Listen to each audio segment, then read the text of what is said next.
কোন এই হাসান মাহমুদ ওবায়দুল কাদেরের মতো বদমাইশটা কেন গ্রেফতার হয়নি, এই প্রশ্ন কাকে করতে হয় আপনারা জানেন না? এই প্রশ্ন করবেন স্বরাষ্ট্রমন্ত্রীকে, যার আন্ডারে পুলিশ গোয়েন্দা। আমার আন্ডারে কি পুলিশ গোয়েন্দা? হাসান মাহমুদের মতো একজন কুখ্যাত তথ্যমন্ত্রী কিভাবে পালিয়ে গেল?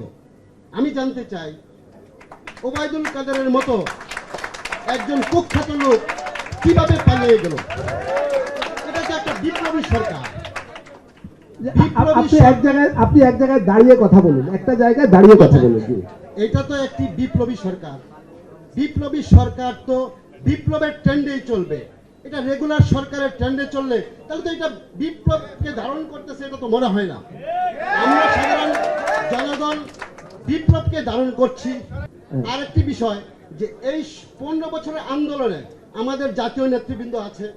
15 বছরের আন্দোলনে গায়েবী মামলা বিএনপির নেতা কর্মীদের বিরুদ্ধে হয়েছে বিদায় কি এই মামলাগুলো এখনো পর্যন্ত উইথড্র হচ্ছে না রাষ্ট্রীয়ভাবে? এটা আমার জানার বিষয়। আপনার প্রশ্নগুলো আমরা বুঝতে পারছি।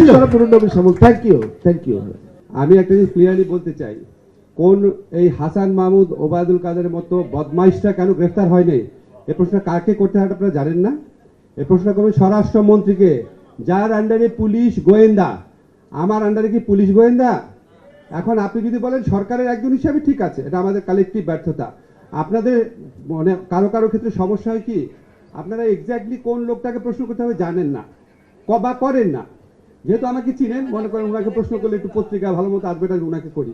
তা আমাকে যখন প্রশ্ন করেন, ধরেন একটা ব্যাপারে আমি আর স্বপন ভাই দুজন আছি, ধরেন স্বপন ভাই দায়ী লোকটার ব্যর্থতার জন্য। তা আপনি যখন আমাকে দায়ী করেন, স্বপন ভাই তো ভাবে আরে আমার দিকে ধরতেছে না, ভালোই আছে আমি। তা আপনার অ্যাকাউন্টেবিলিটির প্রথম শর্ত হচ্ছে যার কাজ তাকে প্রশ্নবিদ্ধ করা। প্লিজ সেই কাজটা করেন, তাহলে আমাদের সবার কাজের মান বাড়বে, আমাদের অ্যাকাউন্টেবিলিটিটা বাড়বে, ঠিক আছে? আর গায়েবী মামলা ব্যাপারে প্রশ্ন করেছেন যে গায়েবী মামলা উইথড্র করার জন্য পিপি অফিস লাগে। চার্জশিটের আগে মামলা উইথড্র এর ব্যাপারটা হচ্ছে স্বরাষ্ট্র মন্ত্রণালয়ের ব্যাপার। প্লিজ একটু শুনে রাখেন ভালো করে।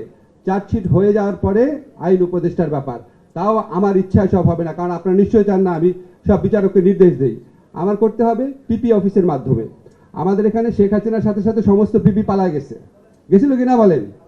এখন পিপিদেরকে নিয়োগ না দিয়ে আমি কিভাবে কাজ করব? পিপিদেরকে নিয়োগ দেওয়া হয়েছে 4,500 পিপিকে। 4,500 পিপিকে নিয়োগ দেওয়া হয়েছে 1 লক্ষের মতো অ্যাপ্লিকেশনের উপর কাজ করে। আবার মন্ত্রণালয়ের লোকেরা রাত 9টা-10টা পর্যন্ত কাজ করেছে। এখন এই কাজগুলো তো সব চোখে দেখেন না। এখন পিপিরা নিয়োগ পেয়েছে। আমরা যেদিন পিপি নিয়োগ কমপ্লিট হয়েছে সেদিন ঢাকার বাংলাদেশের সমস্ত পিপিকে চিঠি দিয়েছি, যেই সমস্ত গায়েবী মামলা আছে ক্রাইটেরিয়া নির্ধারণ করে চিঠি দিয়েছি। এগুলি সবকিছু আইডেন্টিফাই করে আমাদেরকে জানান। 7 দিন টাইম দিয়েছি। আজকে পর্যন্ত হিসাব দিয়েছি। 51টা জেলা থেকে পেয়েছি, 13টা জেলা বাকি আছে। প্রথমত আমার লিস্ট লাগবে। তো আমাদের হয় কি, আমাদের একটা কমিউনিকেশন গ্যাপ রয়ে যায়। আর আপনাদের কাছে সবার কাছে আমার বিনীত অনুরোধ, ঠিক আছে?